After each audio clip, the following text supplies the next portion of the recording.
Welcome, Void Walkers. Let's talk about the Devil card. Now, as an example, I'm just going to pull out this one card and we're going to get into some text about the card because there's no better way to learn about a card than, here we go, than actually going to the source of some of the greatest teachers that taught this stuff so that we can learn what it is that they actually have to teach about the card.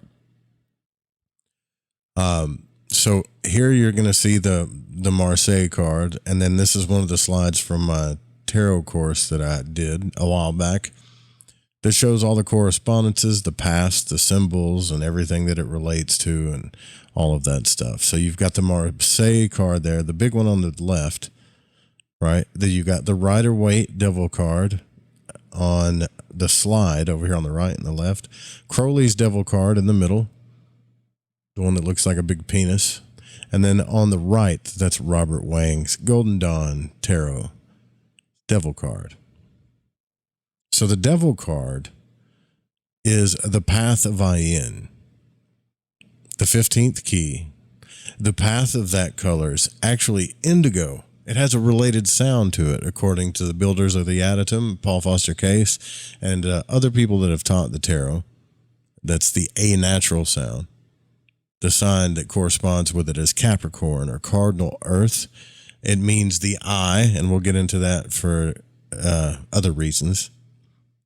It also, the simple letter is Mirth. The esoteric title is the Lord of the Gates of Matter or the Child of the Forces of Time.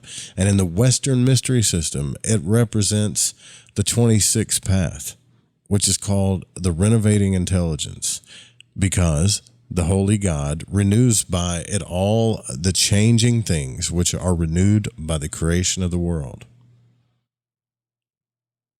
The Holy God renews by it all the changing things which are renewed by the creation of the world. So the path of Ayin, the Devil, connects Tifereth, the center of the sun consciousness. That's where you see that little purple line up there, with Hod, or the sphere of Mercury, of the intellect. So think about that. Now, we know on the tree we can take any path. We can learn we can learn all about its vibrations, its powers, its myths, its numerology, its geometry, everything that we want to learn by being either in that sphere or that path, right? This is where the Devil card lies, on all the trees and all the worlds, in that path, right there, between Hod and Tifereth. So the 26th path is formative, and in terms of the structure of the self, as an intellectual bridge between the personality and the individuality, which makes sense, right? Hod is the sphere of the intellect and Mercury, and then Tifereth is the sphere of the higher individual. So that would make it an intellectual path. So this is an intellectual path that you would take or learn about to get to that sphere, that balanced sphere in the middle. There's all kinds of paths to get to that sphere, right? We're going to talk about this one. Robert Wang goes on to say, of all the paths, this may be the most difficult for those rooted in Western cultures to understand, for its interpretation flies in the face of the meaning which most people have come to attach to the devil. In Kabbalistic terms, the devil is not viewed as an evil entity having its own separate existence. Rather, it represents a special mystery which must be penetrated before one can directly know the higher principles of the self. The devil, which is the adversary, we've talked about that a ton, is the master of manifest form which we must face and conquer. So on this path we must learn to face and conquer the master of manifest form. Paul Foster Case, which I love dearly in his tarot course, in his study course, went further than any other writer in pointing to the profound implications of this card. He said, of all the keys of the tarot, key 15 is one of the most important. It's symbolic. It is the symbolic veil for the greatest practical secret of occultism. The Devil card is the symbolic veil for the greatest practical secret of occultism. It both conceals and reveals the secret of the powers ascribed by tradition to Moses, David, and Solomon. This is also the great or the same great secret Pythagoras learned in Egyptian temple schools. It is the great arcanum of alchemy and magic. So far, it doesn't seem much like the devil, does it? To know this and to know it is to be able to make the philosopher's stone and the elixir of life. Yet those who know it cannot tell, for the essential point is beyond the power of words to express. Here, Wang goes on to say, we understand that we are dealing with a path on the tree of life, which is a transition between the intellect of normal waking consciousness and true spiritual consciousness. I'll say again, the devil card represents the path, at least from the Golden Dawn Tarot on up, right? Represents the path that we are dealing with on the tree of life, which is a transition between the intellect of normal consciousness and true spiritual consciousness. Those that created this card, not Marseille, but let's just say Arthur Edward Waite, Robert Wang, Aleister Crowley, those that created this card meant it to represent that. There are 3 paths leading directly to Tifereth, and we know this if we know where the tarot falls on the tree. The devil is one of them, which we're talking about now. Temperance and death. And there's the devil, temperance, and death. Each of these paths represent a special trial, but it must be reiterated that the student is not required to travel all 3 paths. Those who choose the devotional path of the middle pillar, the balanced pillar, need to deal only with temperance. That means if you don't care about being a magician, or you don't care about learning to control or understand or have knowledge or have power over any of this stuff, you don't need to do the path of the devil. You can just stay in the middle pillar and go through temperance. Be the true devotion mystic, so to speak. That's what's cool about the tree. You can take any path to the sun. Doesn't matter. But it must be reiterated that the student is not required to travel all 3 paths. The choice of following each and every path means the acquisition of control over the energies which each path symbolizes. Every path confers a unique power. And all of these things aren't special powers, trust me, like shooting fireballs out your ass or anything like that. These are things that either you have power over you or you have power over them. They're just natural aspects of life. On the other hand, to travel the middle pillar means to understand and balance within the self the energies of all the 22 paths.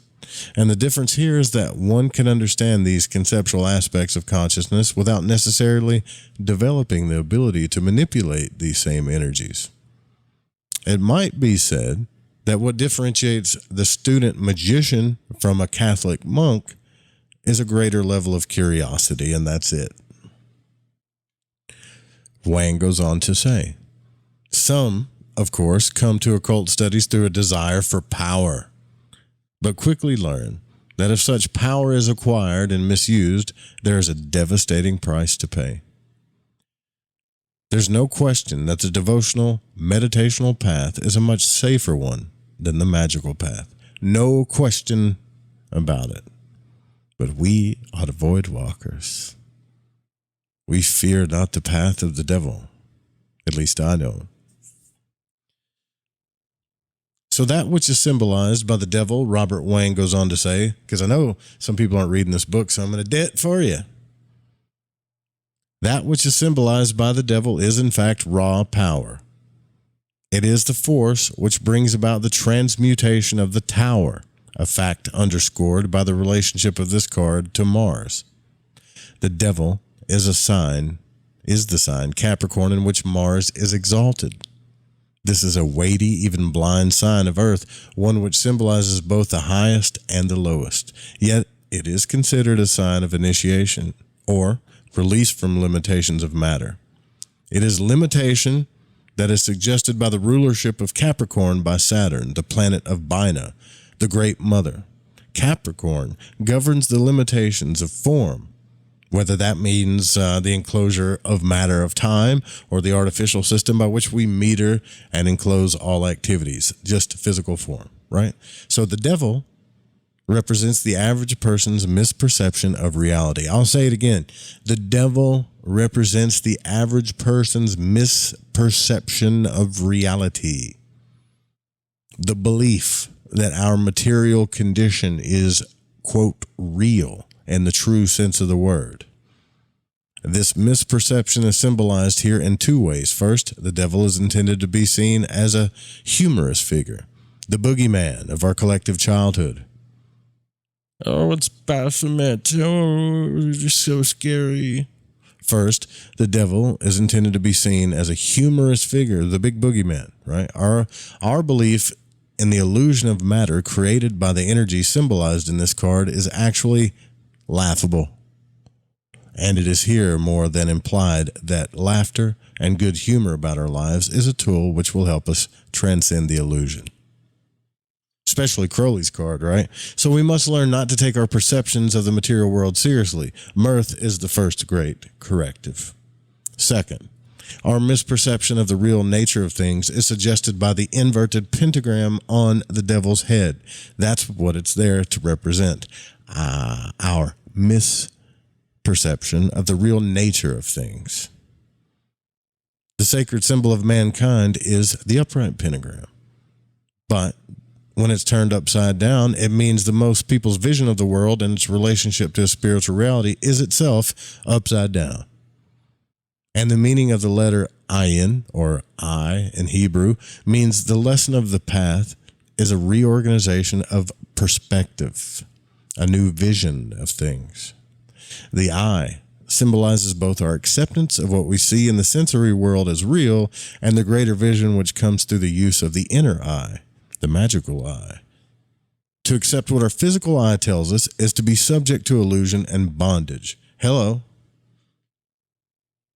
A state symbolized in the Golden Dawn and Arthur Edward Waite cards by the chained figures. The figures are horned to show that they are, however, unwittingly the servants of this dumb comical creature.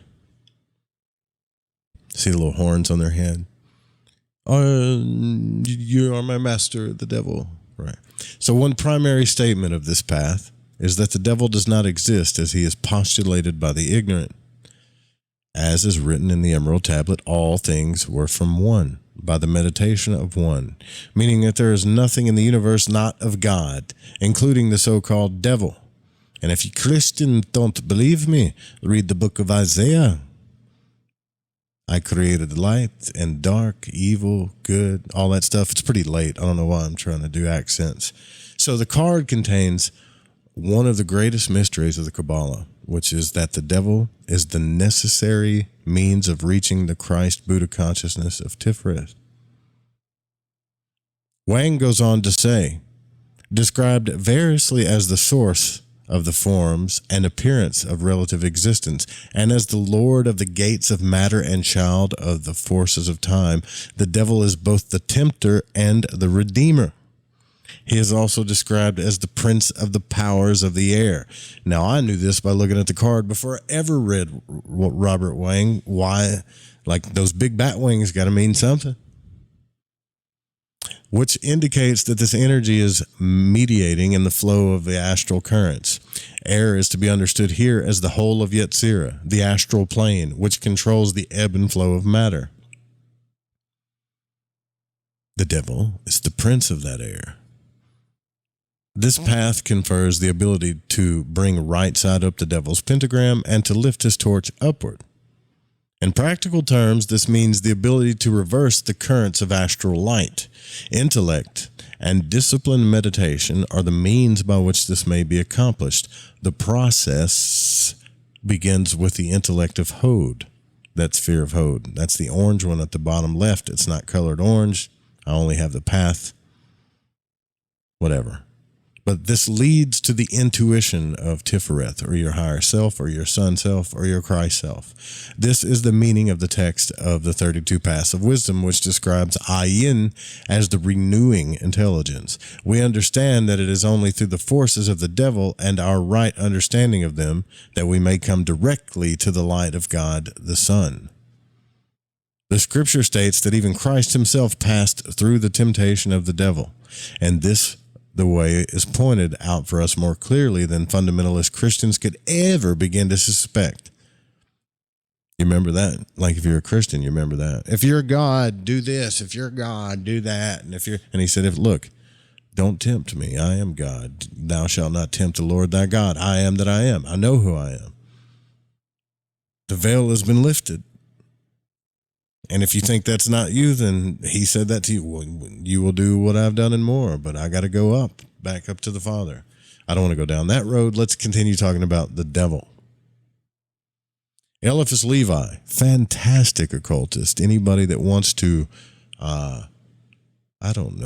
judge occultism should read all of his books and then create a report based on the reading that you've actually done about why you think Eliphas Levi is a nutcase, because I think he's a genius. Eliphas Levi called this path the first physical manifestation of the divine breath. And here we recall that Saturn eats its children, meaning that while the creation of the illusion, don't take that literally, okay, but it just means that while the creation of the illusion of form is essential to manifestation on the earthly plane, and is what manifestation actually means, the dissolution of these forms is essential to the path of return. I'll say it again. It's all natural. The illusion has to happen, just like our return from the illusion has to happen. While the creation of the illusion of form is essential to manifestation on the earthly plane, and is what manifestation actually means, the dissolution of these forms is essential to the path of return. For the alchemists, dissolution means analysis, which is precisely what we apply when we intellectually separate the component energies of ourselves and our universe into 22 paths on the tree of life.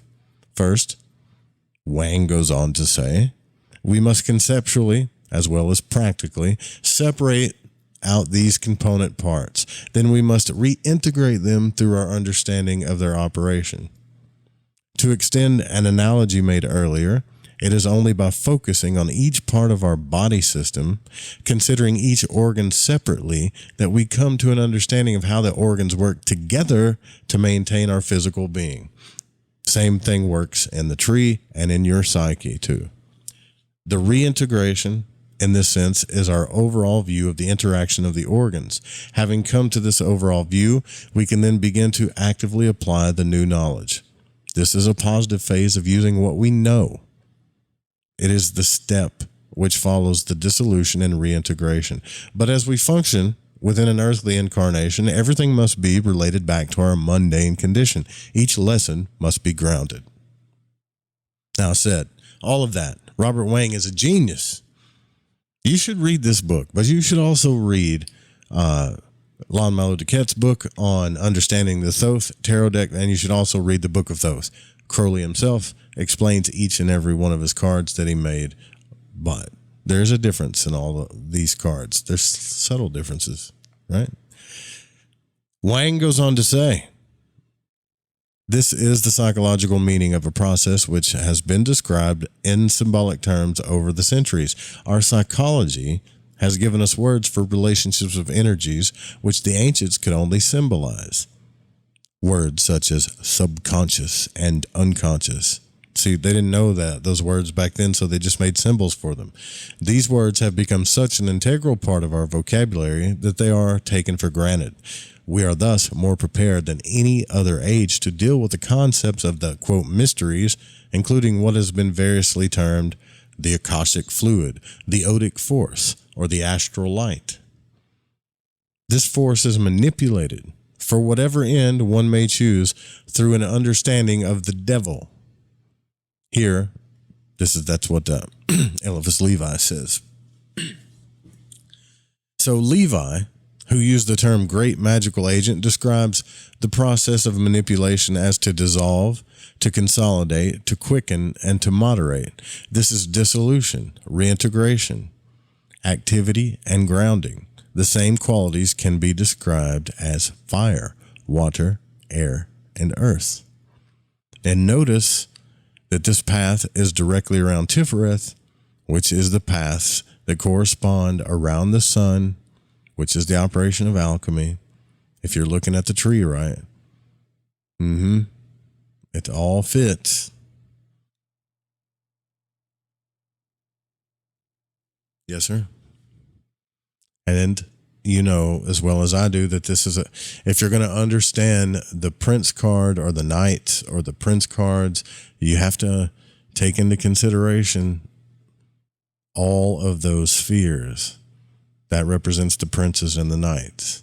All of the spheres in the middle, including Tifereth, the balanced force between Netzach, Hod, Yesod, Gabora, Chesed, and the hidden sphere of Da'ath. All of those energies and the middle balanced energy of Tifereth, the sun, goes and corresponds to the princes and the knights. Well, it's the knights and the Rider-Waite and the princes and Crowley's card. And the princes and Robert Wang's card. Anyways, back to the devil. So this dissolution, reintegration, activity, and grounding, the same qualities can be described as fire, water, air, and earth. Now, this is advanced stuff. You're supposed to learn about the elements before you get into this stuff, but whatever. The requisite interaction of the four elements is also suggested in the Golden Dawn and Waite cards. The inverted torch is fire. The eagle's claw. Now we're going to go through the symbols, okay? All of the little parts of the cards that were actually drawn on there mean something. All right. The inverted torch is fire. The eagle's claws are water. The wings are air, and the grotesque body of the devil is earth. That's the Baphomet. That's what Baphomet means, but whatever. One interesting, though even less obvious symbolism is in the devil's being represented with the ears of an ass. Did you notice that? A mythological reference pointing toward a sexual interpretation of the card. Priapus was the Roman god of the phallus, to whom the ass was traditionally sacrificed. And if you know, you will note that it is virtually impossible to make this statement without seeming to intend a bad pun. Dun, dun, dun, dun. The symbolism of the Golden Dawn and Waite cards is essentially the same, with one exception.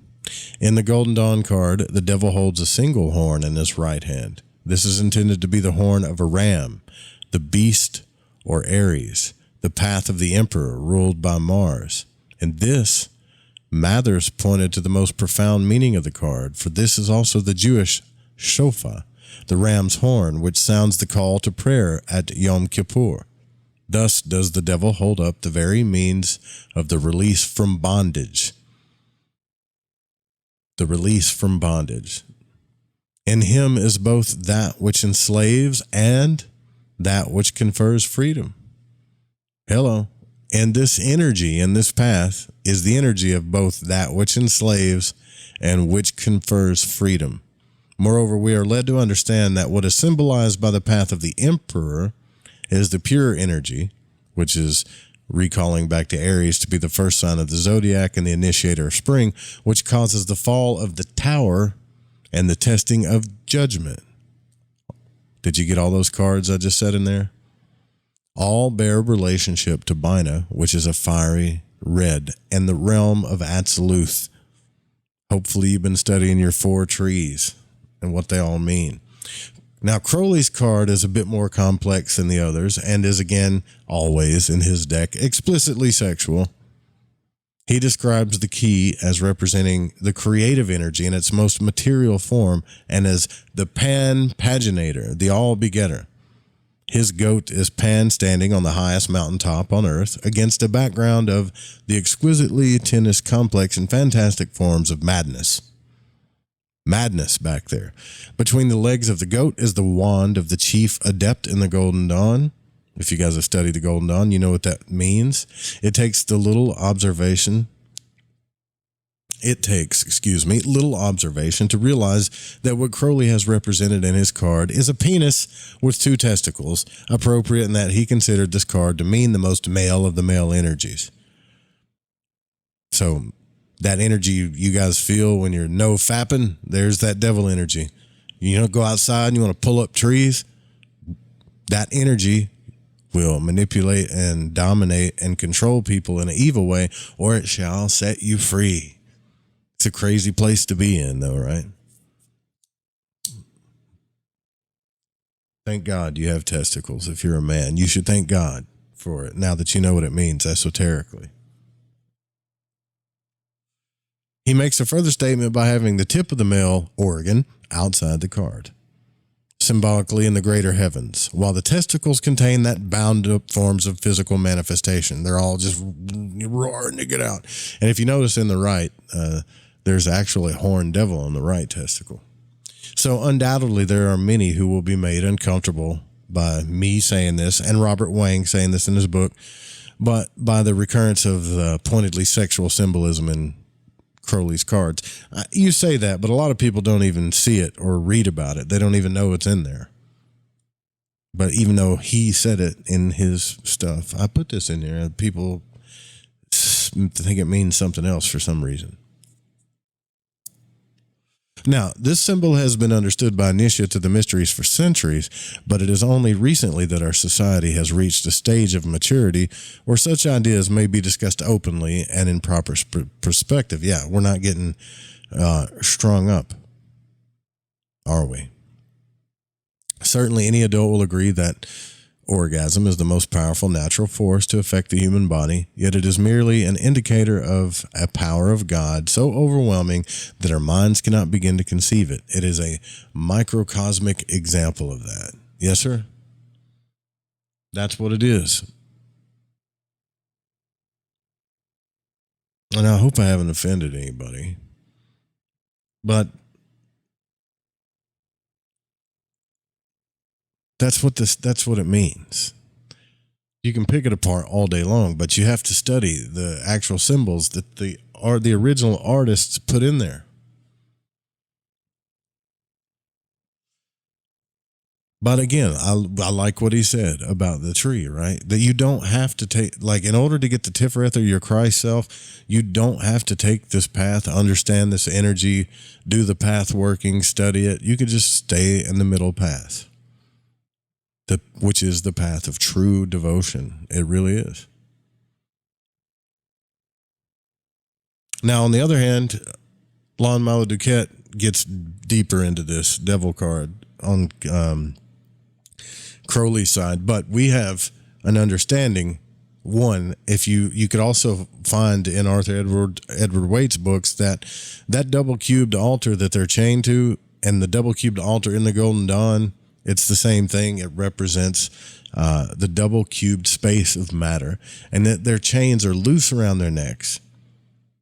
So when you're focused on the material world and you think that that is all of reality, your perception is you are an actual, on a spiritual sense, illusioned in the highest sense.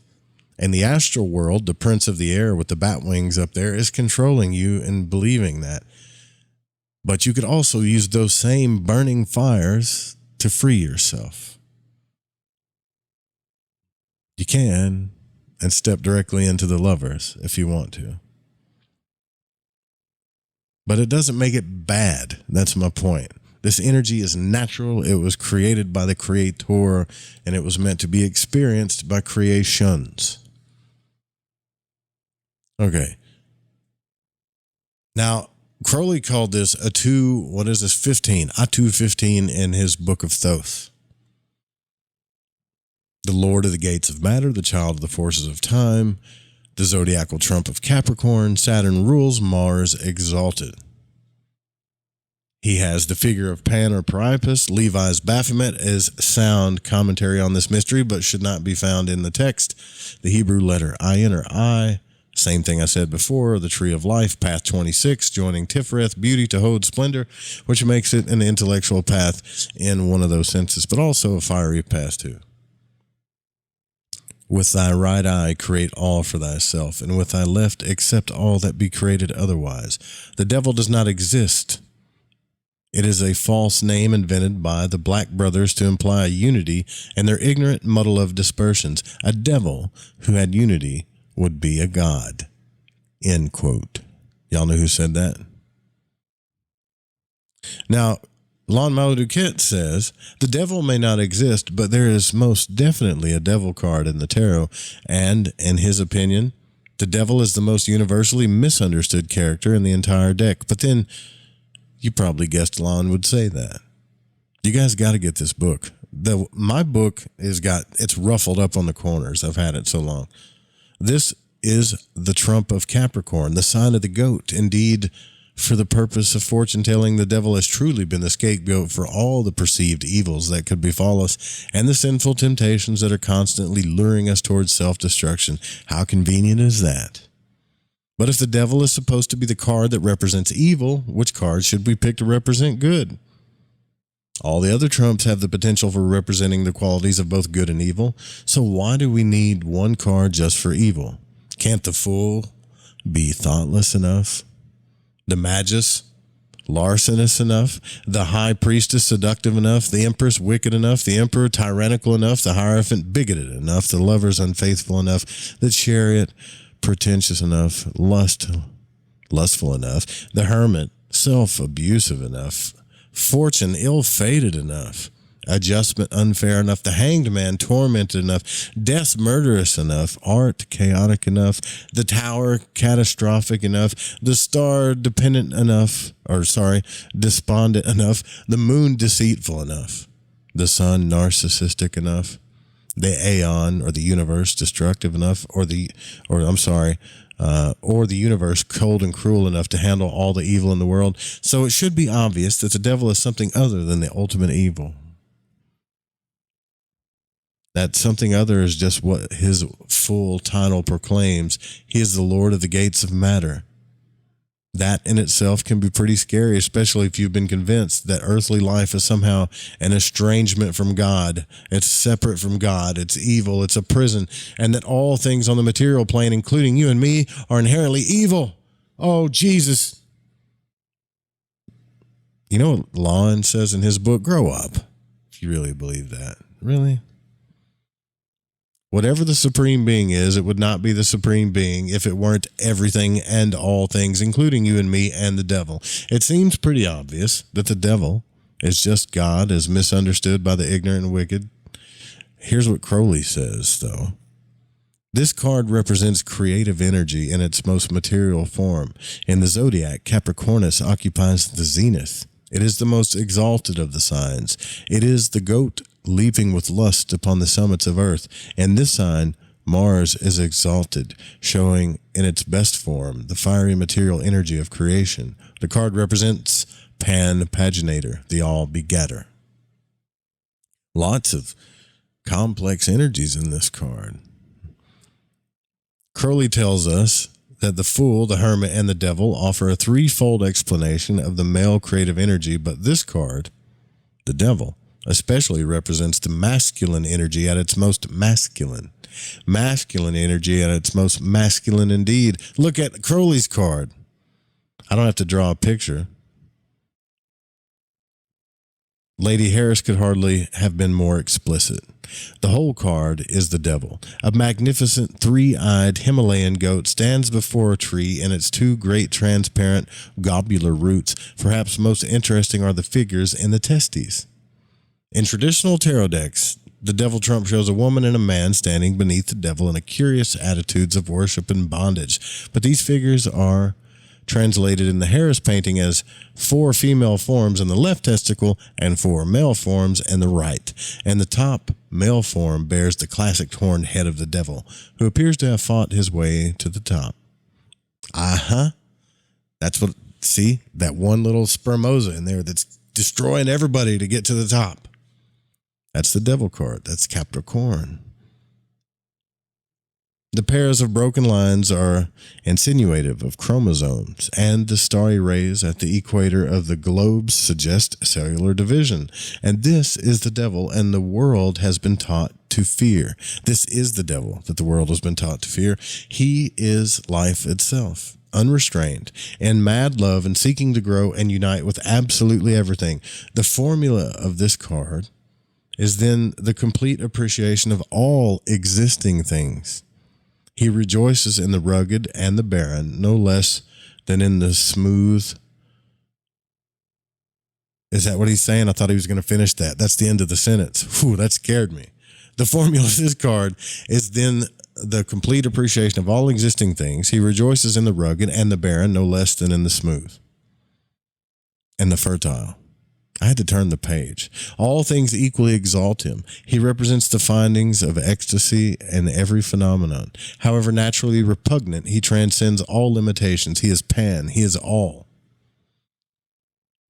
In the wake world, Crowley spins a charming fairy tale of a little girl's initiatory trip up the tree of life. Her name is Lola, and her guide is her holy guardian angel, whom she calls her fairy prince. When they reach path 26, though, that of Ian and the devil, they attend a strange banquet on a desolate heath. And it goes like this. It was midnight, and the devil came down and sat in the midst, but my fairy prince whispered, "Hush. It is a great secret, but his name is Yeshua, and he is the savior of the world."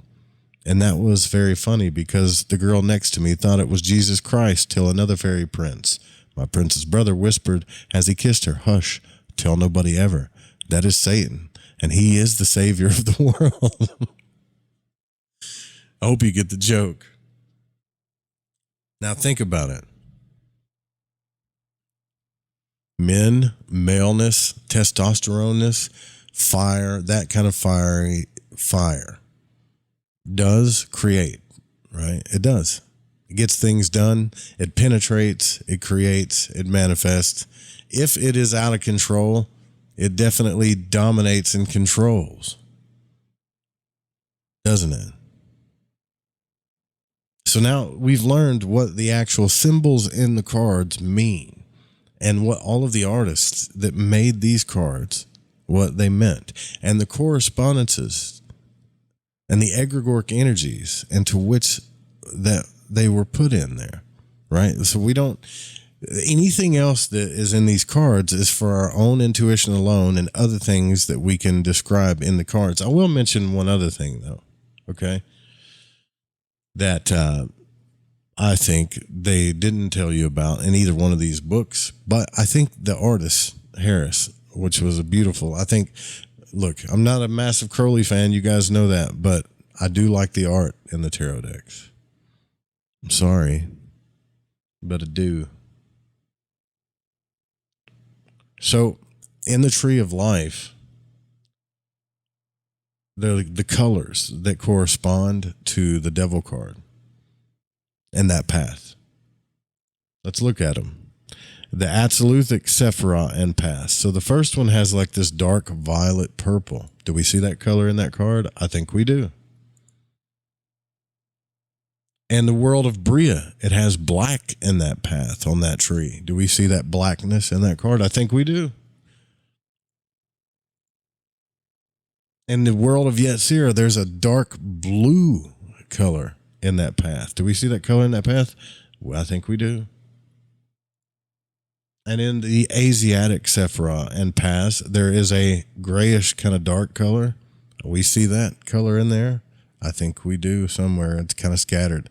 So not only are those colors in there, but the colors of the Sephirah, the orangish red, like the red, deep red, orange.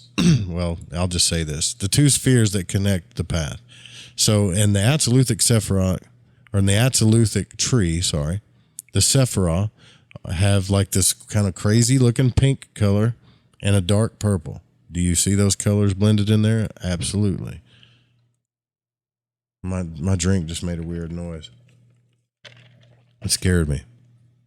A hint of yellow and orange from Tifereth to Hod. We see that. A hint of a little bit of red too In the Yetziratic world from Hode and Orange, that's in there.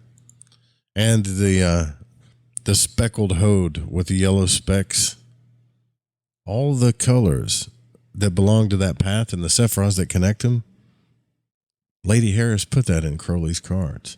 I think, for the most part, Waite did that a little bit, but I don't think he put all 4 of the tree colors in there. And if you go through, especially the numbered cards in Crowley's deck, and you've studied all of the luminous tree and all of the different colors and different worlds, and yeah, there's different colors for different Sephiroth and paths and stuff and different trees. I haven't got into that on this channel yet, but there is. But I think Harris obviously put those colors in all her cards. Now, as in summary, we've learned the maleness, the fiery energy of the devil, what it represents, the positive things about it, the negative things about it, also the intellectual side of it on that path where the prince of the air, the devil himself, is controlling kind of the astral, let's just say, illusion that creates the dense manifestation upon the earth that we are enslaved to until we release ourselves from the bondage that the material plane is all there is, and that's all we should desire, and that's all there is. That's what keeps us enslaved. The devil is a liar. You ever heard people say that? The devil's a mother liar. That's what they mean. Well, the devil in the Bible, they say, where have you been? I've been up, down, to, fro, north, and west. It controls all of kind of like, he's the prince of the air, the prince of the astral. He controls the manipulation. So that's why he gets the blame for everything. But in reality, he's just doing his job, because you need that to create physical.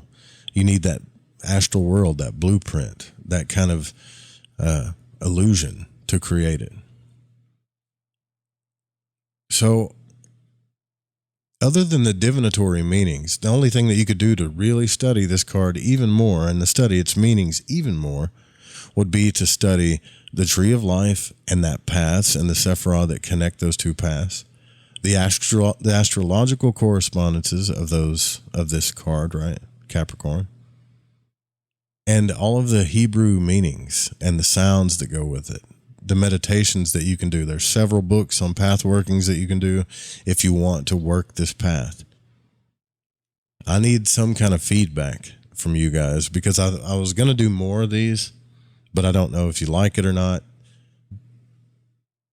But I mean, this is like the basic teachings of what these cards actually mean, and I don't hear a lot of the basic teachings of the cards. And it's fascinating too, because the more, I'm going to go on a tangent, I might as well just end this video, but the more you really look into, like, you really study the stuff, if you read the well-known occultists that talk about these cards and the meanings, it gets really cool. See, the Kabbalah seems like it's a very complex system, and it is, but it's perfect. And I don't mean it's ultimate truth or ultimate reality or ultimate whatever. Like, people, you cannot hold me to that. It's just a system that we created where everything, the Hermetic Kabbalists were beautiful people made up of actual kosher Kabbalists, and the Hellenistic period, and all of the people that came together to create the system. And Manly P. Hall has many lectures about this. Everything from archetypes, numerology, what do you want? What else? What am I missing here? Sacred geometry, gods, caste systems, plants, stones, angels, archangels, the emanations of numerology, and how manifestation comes into being numerologically, even through sacred geometry through the emanations of the Sephiroth and the corresponding shapes and the decas that go with them. Everything they categorize all of these energies into this tree. We as humans, well, let's just say the explorers of consciousness and the people that are trying to grow spiritually all came together and evolved into this beautiful system that you can take it or leave it. You don't have to use it. You can, or you You can't. It's up to you. It doesn't matter. But it's not something to be afraid of. That's why I wanted to do a video about the devil, because it's not something to just freak out about or find some grand conspiracy about. Everything in this tree is a part of you. Everything. It's a part of you. It's a part of us. And it's nothing to be like, it's nothing to freak out about. It's actually very cool and fun to study, and even more revealing to practically work with. If you like this video, I know this is me going through a lot of text and stuff, but I could have easily just did an outline and made it seem like I'm the one giving you all this knowledge, which in fact, it's just knowledge that I've learned. So I'd rather just give you the straight knowledge from the books. But if you like this video, let me know and I'll do more. If you don't, then I'll switch it up somehow. But I love talking about the tarot. All right. See you on the next vid or the next live radio show.